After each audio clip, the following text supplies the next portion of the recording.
Hey guys, I just wanted to hop on. I think I've done like my 80th reading today. I've done 3 today, but I think I've hit 80. I'm not sure. Anyway, I just am so excited to talk about, just briefly, one of my readings today. She's like, I wasn't sure if anyone, actually both, 2 readings of the 3. I was not sure if anybody would come through. And I said, I know that's such a common fear. That's such a common question. Like, what if nobody comes through? Soul Connect is so strong.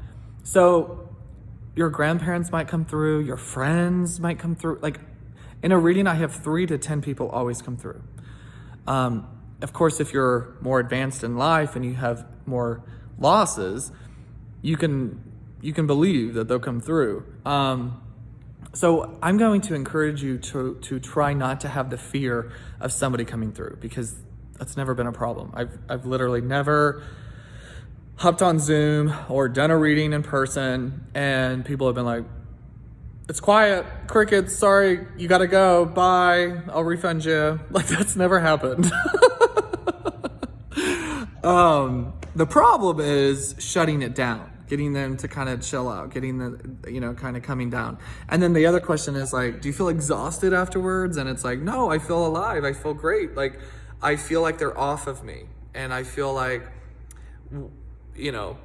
it's like, imagine this feeling of having something to really say to somebody, like at work, and you're like, this requires not a phone call or a text. And you think of that conversation and how it's going to be had all night, all morning, and then you go to work and they're late and you're like, it's just consuming your morning, and then they get there and then they have a meeting they have to go to, and then it's like noon and you finally get to say it, and then you could start your day after that. That's how I feel when I wake up in the morning. I feel like, gosh, there's a lot to be said.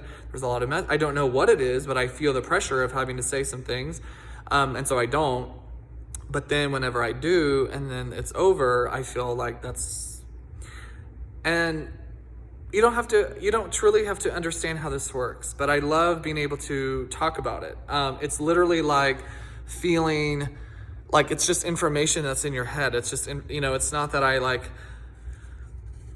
light black magic candles and I'm just like, tell me your secrets. It's just things that I already know that I just kind of choose to share with you.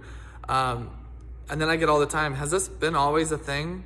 Yes. Like, I can look at somebody and just feel like, and sense like they've lost a dad, or they've lost a mom, or, even this morning at my newborn session, I was like, is your baby named after the guys, or named after somebody? And they were like, yeah, it's the grandfather and then the husband. And anyway, I was like, that's what they're saying. And then the other day I did a session, and I'm sure she's watching because she says she watches all these videos, but I love them. I love this family. I've seen them for a couple years now. And they came in, and her husband came and so her husband was here, both of her daughters was here. And then her husband took the oldest daughter away while we finished the photo shoot. And he came back though, because he left his wallet or something. And I felt dad energy around him both times. And then I felt grandma energy, and I kept hearing, we met the girls.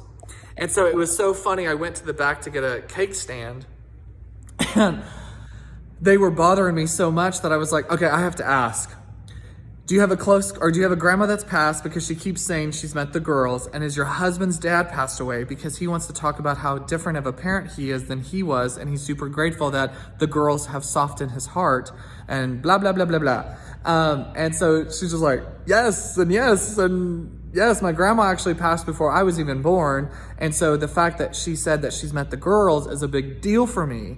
So anyway, I have these readings, but that's just like, those are more organized, structured sessions, but it happens all the time. So it's just who I am. It's like, I didn't even have to study anything. I bought a couple books, and I've just recently, and I've kind of I've listened to some audio stuff, but there's nothing out there that truly has helped my gift besides me doing it. So, and even then I just listen and I feel. It's all about listening and feeling.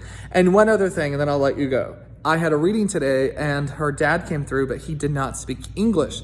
And I said, he has like an accent, or who has this accent or something? And she goes, it's my dad. He never learned English. I said, okay. And that's the thing, is I want you guys to know, it doesn't matter the language they spoke. Energy and souls, they channel through a communication. That is the deal with mediumship. They communicate through a different language. So psychics are different because psychics see the future, they know things, and it's like weird. And mediums are different. Like, mediums shouldn't be considered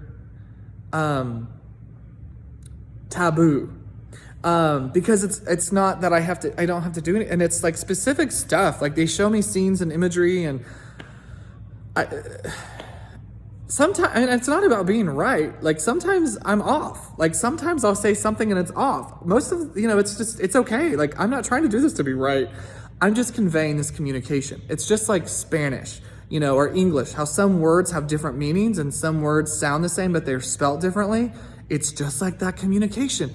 They'll show me something and then they'll change it up to really concrete the message. For example, yesterday's reading, in one of the readings, I think it was yesterday, the grandfather showed me my sign for hidden money. Like, they put money in different places, like under the mattress or in a coffee can or whatever. So I knew that they hid money. And then a $2 bill, like specifically a $2 bill, and then a wallet. Like, that's what he showed me. I said, kids, he wants to talk about the hiding the money, the $2 bill, and the wallet. And she goes, oh my gosh, we found a wallet of his, and he had hid a $2 bill in it, but he had also hid money in different, like, they would keep money in different places. And then she goes, well, that's just because of that was like the Great Depression or something like that. And that's like how they did the money stuff. But the fact that it was detailed to the $2 bill, hidden money, and a wallet, and she's like, I know exactly what that is.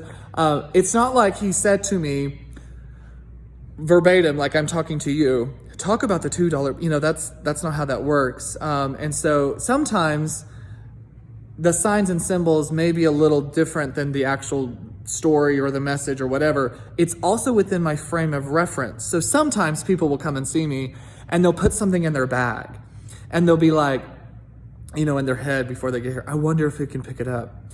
And so, like, it happened the other day where I said, your dad is talking about something with his signature on it. Do you have something with his signature on it? And she grabbed her bag and she goes, is there anything else that he's saying? I said, if it's something in your bag, if I've never seen it before, he can't actually show it to me, but he can acknowledge my handwritten sign and show me that there's something with his handwriting on it. So she pulls out a wooden block with his signature on it, or something with his handwriting, and it said like a little message or something cute. And I said, well, that's exactly it, because he can't show it to me. I've never seen that before, because that's super unique to you guys. So things like that will happen. Oh, and then the other day, this was crazy. I love this story. I said to this girl, I said, do you have your dad's badge? And she goes, yeah, but that's my Facebook profile picture. I said, oh, well, I don't know. But what about the rosary? Is it to get, she goes, oh, I have a Ziploc bag with the badge with the rosary inside it. I said, okay, that's not on Facebook, is it? Oh my gosh, it's so funny. Anyway, because that's the other thing, is like, people think that these validations are Facebook worthy, and they're not. Like, this is some deep stuff. Like, one of the readings today, I validated, they validated through like a fear that she's had, and then like a thing that she almost did, which obviously this is personal stuff, so I won't share it. But it's just cool. And that's the other thing too. Like, I want you, if you do choose to book with me, don't put your last name. You could even make up your first. I don't even care. Then I don't care whatever information you put. I don't need to do anything with it. It's just for my system. So I'm encouraging you almost to not even put your first name, last name, or whatever, because that's not what it's about. It cracks me up when someone's like, did you look me up on Facebook?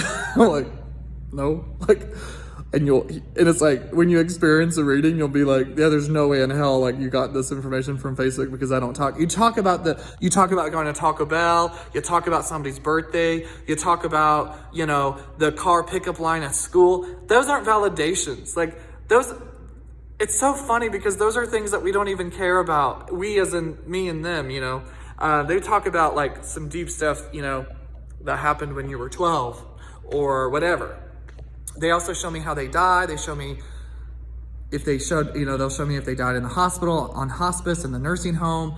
You know, they'll show me certain things like that. I mean, there's just too many things. And a lot of the times I actually ask the souls to show me things that happened before Facebook, because I'm like, I don't want anyone to feel robbed from this healing process. And not a single person has walked away from a session of mine feeling negative, distraught, unhappy. And I'm very grateful for that. I'm so grateful that the souls come through with strong validations. That's something I ask them to do.